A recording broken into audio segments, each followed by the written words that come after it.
Pain is one of those things the Buddha says we have to learn how to endure. But he gives remarkably little in terms of instructions of how to endure it. It's not like painful words. We're supposed to endure painful words too. And we do get instructions on how to depersonalize the words, how to think about them, in such a way that they don't invade the mind and remain.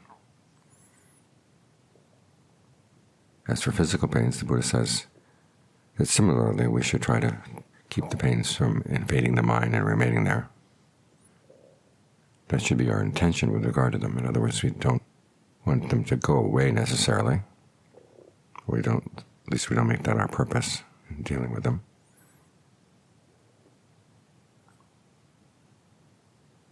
We want to understand, what does it mean for them to invade? What does it mean for them to remain? This is something we have to figure out. And how does it happen? The Buddha gives only a sketch on how we should deal with pain. It comes in as instructions on breath meditation under the section on feelings. Try to breathe in and out in a way that gives rise to rapture. Breathe in and out in a way that gives rise to pleasure. Breathe in and out sensitive to mental fabrication, i.e. feelings and perceptions. Perceptions are the labels we put on things, the images we use to tell ourselves what something is, what it means. And finally, calming mental fabrications as we breathe in and breathe out. That's about it. For more detailed instructions in these areas, we have to look for the forest tradition. John Lee specializes in those first two steps, breathing in a way that gives rise to rapture and pleasure. As he says, when there's a pain in part of the body, first you focus on other parts of the body that you can make comfortable by the way you breathe. This serves several functions. One, it gives you a foundation to stand on as you deal with the pain. It also gives you a place to retreat. And it gives you some ammunition to use against the pain. Because as we've noted, sometimes the simple fact that there is a pain there is something that you've brought into being yourself by the way you've dealt with the raw material that comes from past karma. And by breathing in a comfortable way, you've got some ammunition to use against the physical pain, that you can imagine whatever that raw material is being permeated by the comfortable breath. Once the comfortable breath is established in the other part of the body, send it through the pain.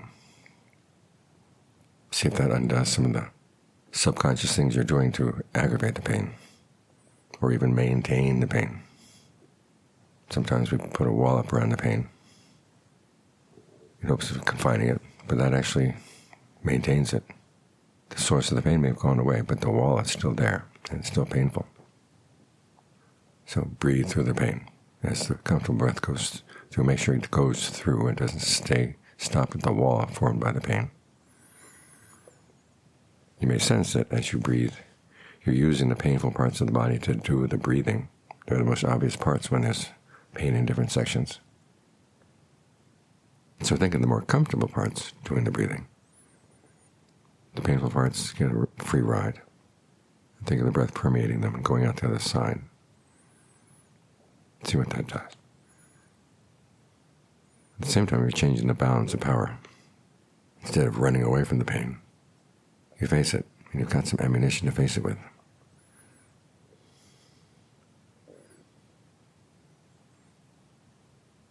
Then the next steps are to try to understand what are the perceptions that you have around the pain. This is where Jamahaba was good.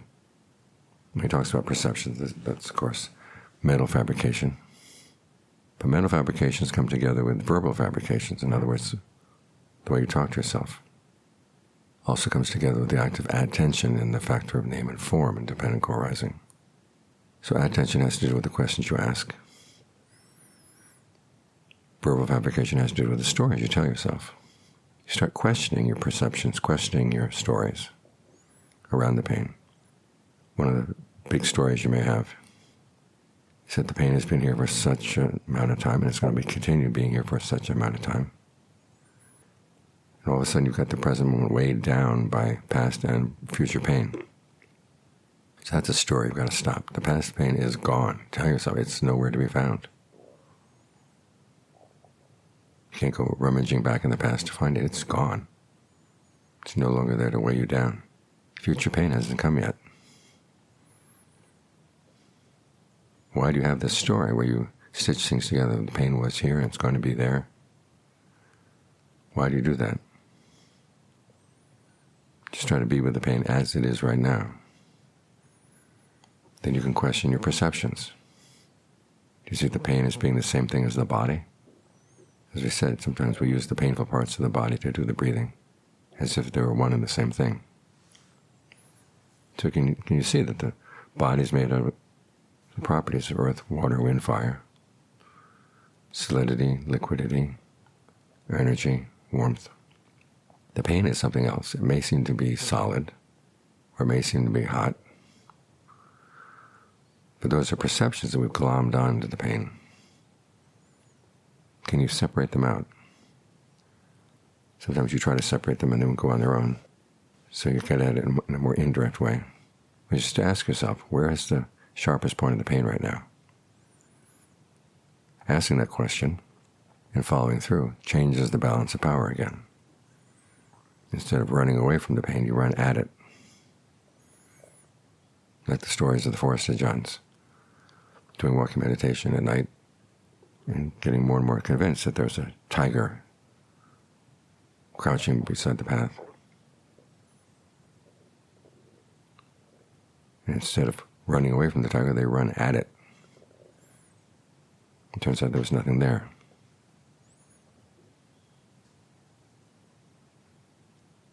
So maybe there's nothing to run away from in the pain. And you find that if you start tracing down where the sharpest point of the pain is, it moves. It avoids you. Especially if you learn to make your focus the kind of focus that doesn't bear down on things. Focus is more open. That's when you've been working with the breath. You've learned that if you want to keep the breath comfortable, you don't put too much pressure on it. You stay steadily with one spot as your center, but you think of that spot as being wide open, connecting with everything else. The same way you follow the sharpest point of the pain with that soft but steady focus, and it'll move because you're giving it a chance to move. You find that there will come a point where it suddenly separates out on its own, like cream separating out of milk, when it hasn't been homogenized.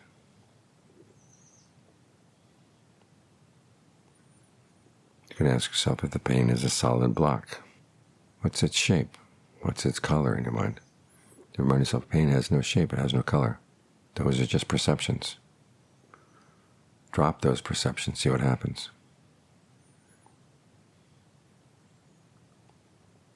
Is it just momentary flashes of pain arising, passing away? If you have that perception, ask yourself, when it comes flashing in, does it come at you or does it go away from you? Try to hold in mind the perception that as soon as you sense it, it's already going away, so you're not a target. These are calming perceptions. At the same time, you're asking questions that calm things down. You're telling yourself stories that calm things down. All based on that intention, trying to see how to keep the mind from being invaded by the pain, or if it has invaded, not allowing it to remain in the mind. That means you allow the pain to stay in the body. You're not making it your purpose to make it go away. But you want to be aware of it.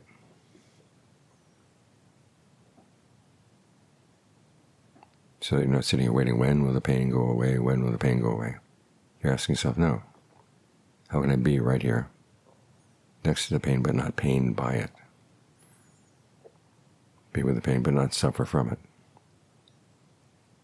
Sometimes when you separate things out like this, the pain will go away.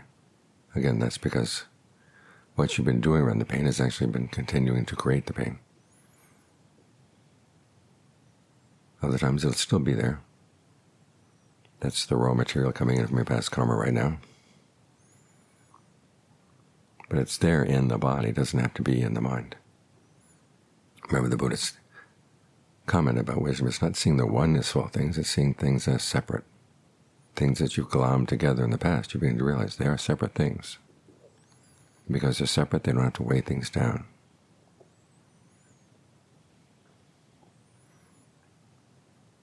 So remember, you want to maintain that original intention. Not that the pain go away, but simply that it not invade the mind and remain. And you're here to find perceptions that calm the effect of the pain on the mind. Ways of talking to yourself, questions that you want to ask that calm the effect on the mind. That puts you in the driver's seat, because the pain may come and go based on past karma, but the effect it has on its mind is something you can change right now.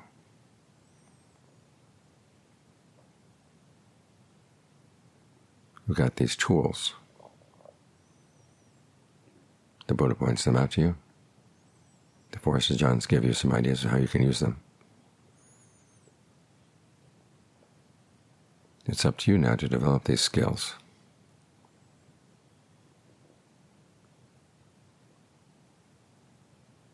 When you have these skills, it puts you in a much better position. You can treat the pain with a little less fear. And when you don't have fear of pain, that's one less thing that the world can use against you. We see how people are driven by pain, and how people take advantage of other people's fear of pain. When you get so the mind is not invaded by pain, it's not only for your well-being right now, but it's also for your greater independence at large.